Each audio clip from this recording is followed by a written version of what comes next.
Oh my goodness. Oh my goodness. Temperatures are rising, Britt. Like physically, it's rising. This isn't a lot of time. And also, I've been betraying my Rolex fangirl roots as of recently, and I've been looking at more Omegas as well.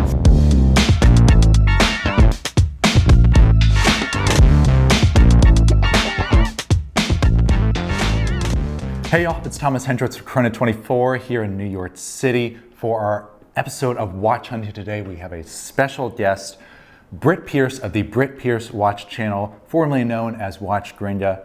Britt, thanks for coming on. Oh, stop. Thank you for having me. Long-time listener, first-time caller. Yeah, it's good to have a fellow YouTube talking head on the channel today. I see you've got the moon swatch with you today. Who'd you have to kill to get one of those? Oh, I love it. Fortunately, no one. Someone else had to do the dirty work for me. So a subscriber, or a person who watches my channel has sent it in so I could review it. So it's absolutely fabulous. There we go. Well, for those who might not know, do you want to just give a quick rundown on your channel and what you do? Yeah, I'm Brittany, aka WatchGringa. And I try to have the least pretentious watch channel there is. Sometimes I get a bit stuffy, but I'm trying to be as least pretentious as possible. When I first got into watches, I started noticing a lot of the watch content could be a bit stuffy and a bit hoity-toity, and it just wasn't me. I just found watches brought me immense joy, and I wanted my channel to be the overflow of that joy. There we go. Yeah, it's you bring a good energy to the sometimes sleepy, sometimes stuffy watch world. One question I have before we get into your collection and things like that, your accent is one of the more dynamic ones I've heard. What kind of influences are we working with there? I think dynamic is a really nice way to word it, Thomas. You're being very kind. I went through a couple drafts, yeah. I think it's downright strange, really. So I'm a Canadian who's lived in England for about 6 years now, and it's resulted in a very weird mix of accents. So I'm really sorry to the listener who's thinking, what is going on with her voice? Well, you apologize, so I know you still have a little bit of Canadian in you as well, despite your your new residence over in the UK. I want to talk a little bit about the watches you have. You obviously have a moon swatch on loan over here. What kind of stuff you've been wearing recently? You know, this summer or just in general? What's been on the wrist of Britt Pierce? Oh, excellent question. So I just recently turned 30, which I'm not emotionally ready to talk about. But for my 30th birthday, I received a Cartier Santos. I got a Cartier Santos Dumont from my husband. Two-tone, so the rose gold, and I'm absolutely in love with it. I think I've worn it every day since May 29th. So that one's been getting a lot of wrist time. And also with the summer creeping in, the warm weather, a little bit more time in the water, I've been wearing my Tudor Black Bay 58 quite a bit as well. There we go. That's a nice little 1-2 punch as well. And I know your husband is a collector as well. You guys are a little bit of a watch power couple. How does politically speaking, how does do you have a timesheet for who wears what on what day, or how do you kind of work that out? I wish we had a timesheet. I keep trying to steal all of his watches because he's got the best ones. But yeah, so we used to do, he would buy one, then I would buy one, then he would buy one, then I would buy one. But last year he went on a little bit of a spending spree. He just got offered a lot of awesome watches all at one time, and it was all watches he wanted. So he's got a pretty sick collection that I dip into as often as I can through the magical power of NATO straps. There we go. And I mean, would you say you've been more historically a sport watch person or a dress watch person? What's the makeup there? Oh, okay. So you are meeting me at a very funny time in my life where I'm in a bit of a transitional period. So I was historically... Welcome to your 30s, babes. Yeah. What got me into watches originally was those stainless steel sports watches. So my husband has a Hulk, And I loved that, the green Submariner, and I thought, oh, that's a really cool watch. The watch that really solidified me and made me into a watch geek was my Tudor Black Bay 58. And I just wanted to collect a bunch of stainless steel sports watches. But also, the very first watch I received, the very first watch I ever had and got from my husband as a wedding anniversary present, was a Cartier Tank. So my roots are really dress watch, and I find myself going back towards the dressier options being my preference. So my Cartier Santos is one of those things, but I think the Santos looks so cool if you dress it down as well. So I don't think it is, I think it's a little bit more everyday than most people would say it is, but I love wearing dressy watches quite casually. All right, Brittany, moment of truth. We are at our watch hunt for today. We're gonna give you 10 minutes to find 3 watches, a little bit of old for you, a little bit of new for you, and by that I mean let's find a Tudor which you love, a Rolex which you love, and a dress watch which I know you've been getting back into as well. I'm gonna give you $25,000 budget to find these 3 watches. Let's see what you got, huh? Let's go, let's go, let's do it. You're hyped up, I love it. Okay, we got 10 minutes on our little Seiko clock, and we're gonna start you in 3, 2, 1, hit it. The infamous Seiko clock, okay.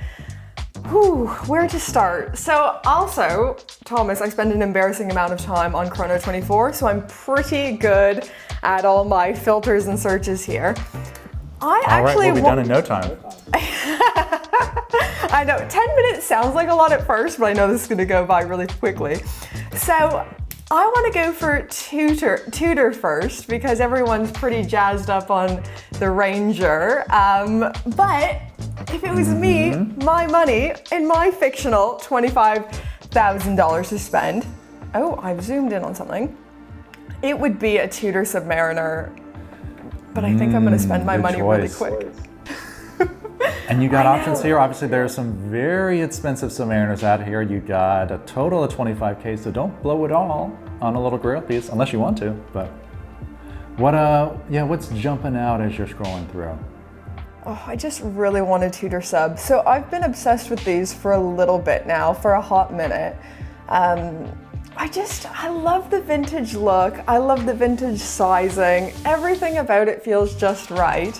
But I've been really scared of the vintage world as well because it's kind of a scary world to navigate. I've only ever bought modern, so I've been quite scared to get into the vintage world. This looks good to me. That's in my head. I'm like, oh, it's so on budget, but that's almost half my budget spent already. Yeah, let's pull up some favorites and see what we're working with. All right, Thomas, I feel like this is a great start. I'd be really about this. Although it's always scary when you're looking at vintage watches because you're not quite sure, like, how is it going to be polished if you see it in real life? What is this going to look like? Yeah, you can do a little zoom in. Yeah. See, let's look at some case edges here. Some little. Okay, we got the pip intact. That's always a good thing to see. A nice little, you don't like, always see that, do you? kind of bezel as well. I mean, if you're gonna go vintage, you might as well like get a vintage looking one. That's mine.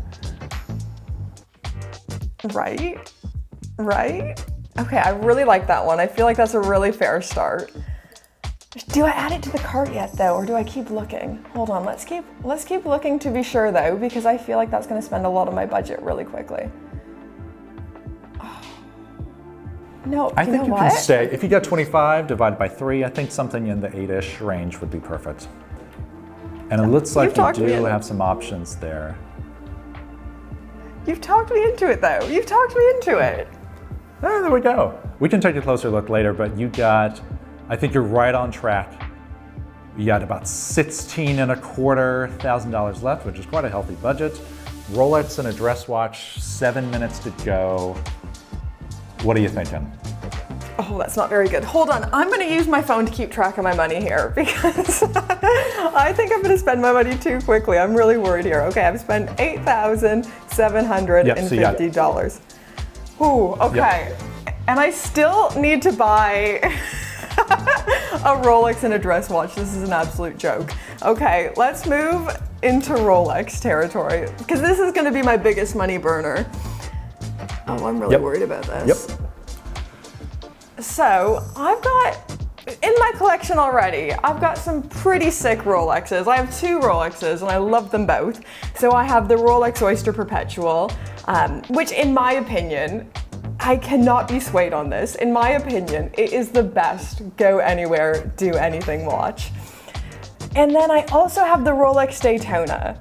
But what I would really like, I would really like a day date or a Datejust, something a little bit smarter, something with either like the president's bracelet or maybe like a Jubilee, something like a dressier, maybe precious metal Rolex. So I would like to look at day dates first. With 16K, a little presidential bracelet might be breaking the bank, or that might be your dress watch and your Rolex. Is she dreaming a bit too big? Wait, oh yeah, I don't have very much money left, do I? Oh gosh, what do I do? Hold on, what we could do, let's go price low to high. Low to high. We're gonna have to be that girl right now. Oh no, this isn't gonna be very good for me, is it? Maybe we'll have to go a bit cheaper for my Rolex. You could do, you want to check out the Datejust market? I kind of do want to check out the Datejust market, but as well, We got Thomas. 5 minutes left, so you're halfway done. Oh my goodness. Oh my goodness. Temperatures are rising, Britt. Like physically, it's rising. This isn't enough time. And also, I've been betraying my Rolex fangirl roots as of recently, and I've been looking at more Omegas as well. So this isn't very good for me. Okay, you know what? We might just have to forget. What is a cheaper Rolex for old Brittany here? I don't want another Oyster Perpetual. Datejusts are always a good option for a little bit more budget conscious of a Rolex. They may even be able to find a precious metal one. We have 4 minutes left. Okay. So we gotta be quick. Oh no, oh no, oh no. Put Low those to high. put those filters to work, girl. I know, let's go, Britt, let's go. So, oh man, I really wish I had more time to go Rolex shopping because there's a lot I would like to do here. But I'm gonna be really quick on my dress watch shopping, I think. I've been eyeing up 2 watches already. Ooh, a little oh, this could be nice. Oh, 26 millimeters, Yeah. that's too small for me. Oh, let's put some Your more filters steel, to work. two-tone, vintage, modern. There's only like 100,000 Rolexes available at any given time. Okay, I would definitely want between 33 to 36 millimeters, so we'll put our filters to work. Oh, way out of my budget. Dial it in. Right. Oh, golly, what? Ooh. 3-minute warning. Okay, we're just gonna have to add something to the cart. Oh, I actually really like this. And this feels like a sign. It's being sold from Canada. Destiny. Yeah, just make a little trip back, pick it up, and then easy, easy, easy. A cheeky trip to Canada, and it's really pretty. I really dig this. Okay, we're gonna put it in the basket. We're gonna add this one. There we go. Yeah, you could even throw that on a NATO if you wanted to. Your budget, $12K for a dress watch. Over $12K. Let's go. You got money I've been to looking at spend, but time is burning. Yeah, what are you thinking? What are you thinking? Oh, I didn't need much time on this one. I've been eyeing up 2 dress watches pretty seriously. So I've been eyeing up a Cartier Tortue for quite a while, and I've been looking at Breguet Classiques as well. So I knew immediately I wouldn't need much time on this because I quite like it. And this is right on budget already. So. Yeah, let's, ooh, are those little Breguet hands? It's a little like a best of both worlds kind of thing. What size are we working with here? It definitely is. I really wanted a mono pusher, but I think that's dreaming. Me too, honey, me too. But that, yeah, 12K doesn't get you that far. Oh, this is perfect. So the case size we're working with here is 32.5 by 34.5 millimeters. Great. On the larger side for Cartier as well, and because of the case shape, it's gonna wear a little bit larger, I would say. It will wear a little bit larger than the numbers would suggest, absolutely. Can you zoom in on that a little bit? Ooh, with a little display case back too. I think we have very similar taste in dress watches. We got a minute left, but you know, you're already rounding the last turn for home here. Ooh, a little guilloche here, great proportions. Oh, it's a beautiful and little you got watch. Yeah, and you got a steel, you got a two-tone, and a yellow gold. All right, you satisfied with all your choices? I'm satisfied with those three. I'm really, really pleased. I think I would change the Rolex. If I could have more time with Rolex, I would probably change. I still don't know what I would get. I'm still happy with what I got, but I'm particularly happy with my Tudor and my Cartier purchases. There we go. Well, we got 3, 2, 1. Timer's up. Great job. And you got $1,000 left. Take yourself out to dinner. 3 of your watches. You'll be just fine. Nailed it. Absolutely nailed it. I thought I was going to run out of time for sure. I was a little worried there. Let's go to your notepad and just do a little recap of what we got going on. Of course.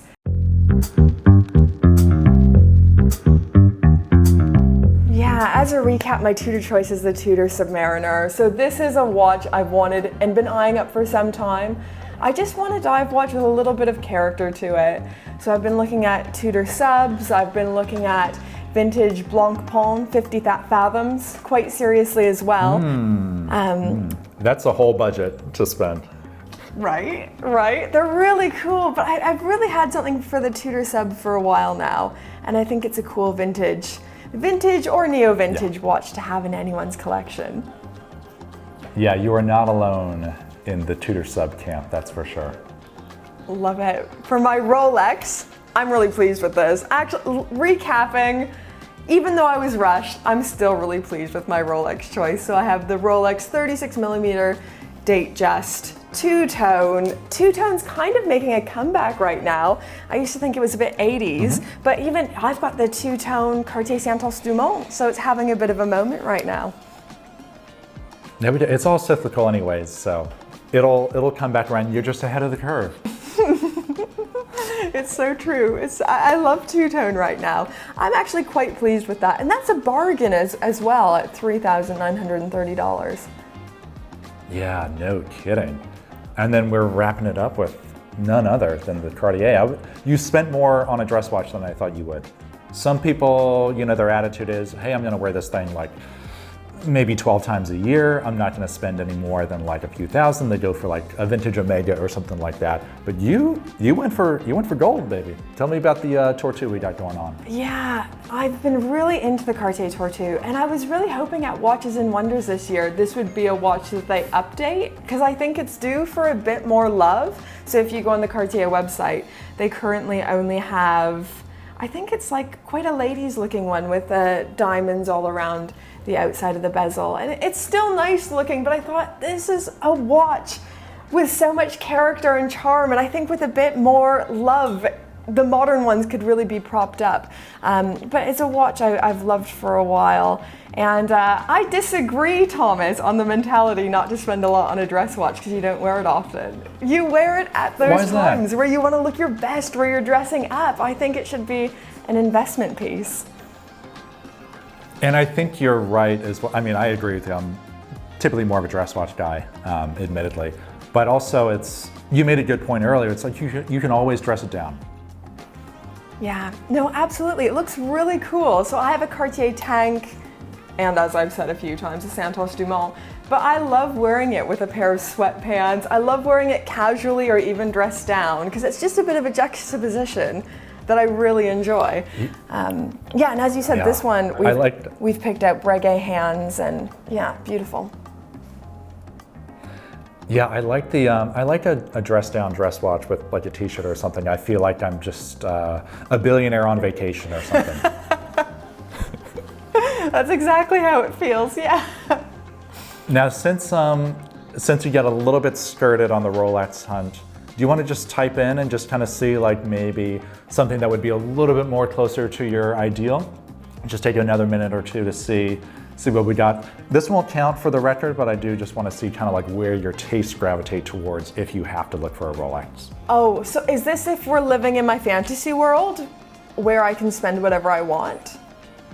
Let's keep it roughly the same price. We're not gonna, so let's see, so you got an extra $1,000. You can add $1,000 on top of the one you've already picked and just kind of like see, okay, if I had another, because no one's obviously like searching for watches on a time limit. This is just a fun little game that we play. But if you, had an extra couple minutes, where do you think you might have gone?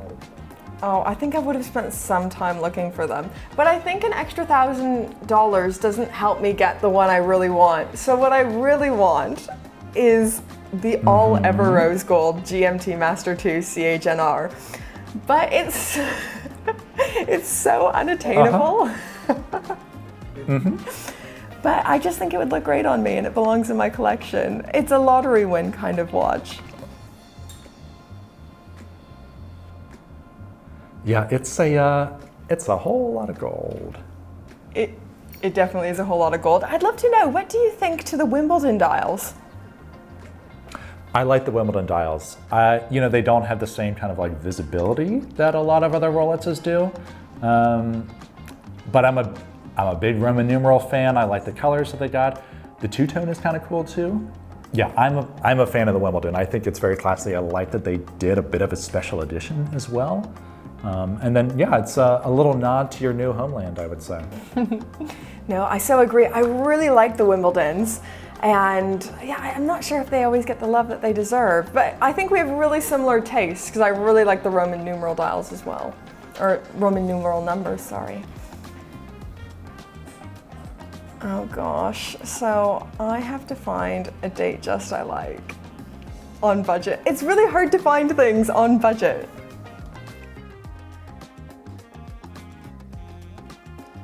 Oh, I quite like this as well. So then we're adding in a bracelet.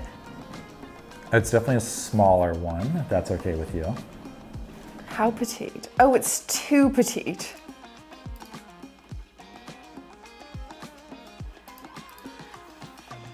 Oh, I don't think you could ever give me enough time to just go looking through things. This will be our first 3-hour episode of Watch Hunt. Just Gringa scrolling around Datejust for 3 hours straight, trying to find the one she wants. Oh, that's quite pretty. Could you just give me a lot more money, Thomas? And then we can finish this up a lot quicker?